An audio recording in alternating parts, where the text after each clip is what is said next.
Hello everyone, আমি ভাস্কর। আজকে যে বিষয়টার উপরে কথা বলবো না, মহাগুরু এমজি মিঠুন চক্রবর্তীকে নিয়ে তো ভাই কথা বলি, কিন্তু বলে না যে মিঠুন দা না সবসময় চোখে চোখ রেখে কথা বলে, এই রকম আই টু আই কন্ট্যাক্ট রেখে কথা বলে।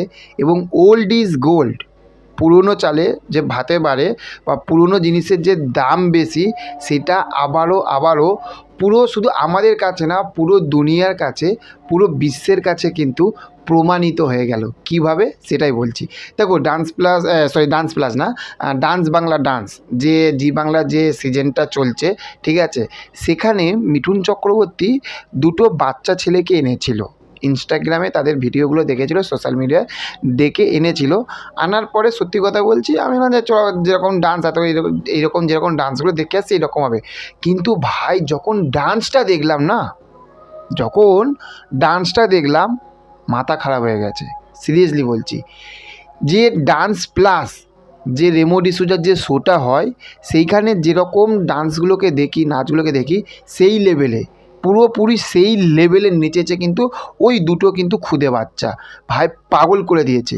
এবং আজকে মেন যে বিষয়টা সেটা হচ্ছে যে কেন বললাম যে পুরনো চাল ভাতে বাড়ে, তার কারণ হচ্ছে দেখুন, যে মিঠুন চক্রবর্তী যে বেছে নিয়ে আসবে, এই রকম বেছে নিয়ে আসবে না, এটা কেউ কল্পনা করতে পারেনি। যিশুদা সেখানে বলতে বাধ্য হয়েছে, তুমি এমনি এমনি মহাগুরু না দাদা। মানে তখন যিশুদা বলছি ভাই মিঠুনদাকে, যে তুমি এমনি এমনি মহাগুরু না, এই জন্যই কিন্তু তুমি মহাগুরু। এবং বাদবাকি আরও যারা রয়েছে, যেমন হচ্ছে যে আপনার কৌশানী, শুভশ্রী, এরা সবাই মানতে বাধ্য হয়েছে যে মিঠুন চক্রবর্তী শের ছিল, শের আছে, শের থাকবে। যে সবাইকে না পুরো টক্কর দিয়ে দিল। এই যে এই দুটো বাচ্চা না সবাইকে টক্কর দিয়ে দিল।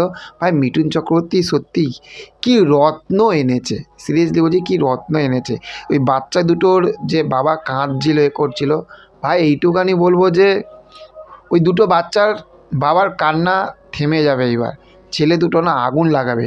আর যেখানে মিঠুন চক্রবর্তীর ভালোবাসা, মিঠুন চক্রবর্তীর আশীর্বাদ রয়েছে, পাগল করা, মাইন্ড ব্লোয়িং নেচেছে। এপিসোড 2 আপনারা দেখবেন। তো চলুন, দেখা হচ্ছে পরবর্তী ভিডিওতে। ভালো থাকবেন। চ্যানেলে যদি নতুন হয়ে থাকেন চ্যানেলটাকে সাবস্ক্রাইব করে পাশে থাকবেন। Okay, thank you, have a nice day, tata, bye by.